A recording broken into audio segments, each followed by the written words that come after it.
So I do want to start with today's meeting, taking a look at the data. What do we expect to happen today, Daniel?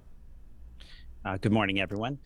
So I expect, I guess I'll use the term slam dunk, use a sports analogy. The FDA really wanted all the information to be here. We're particularly sensitive about making decisions, recommendations about, children, particularly the youngest of all children. So the FDA was really demanding that there was a lot of data on safety, on efficacy, this immunobridging, where we're looking at are those antibodies getting to where we want them to be. All that has been presented. The FDA has the briefs. They've been reviewing those over the last several days, and actually over the last several months as this data has been coming in.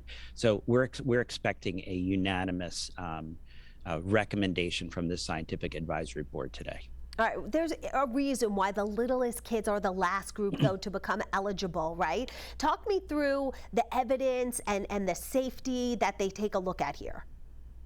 Yeah, I mean, one of the things about vaccines is we really want these to be safe before we start giving them to the youngest children, and there's a balance there.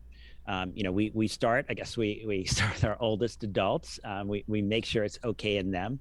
We now have this incredible real world experience, billions of adults vaccinated, and now we've sort of gradually moved down. We've gotten pretty close. We're down to about 6 years old, all the way up, and now we're moving down to 6 months of age.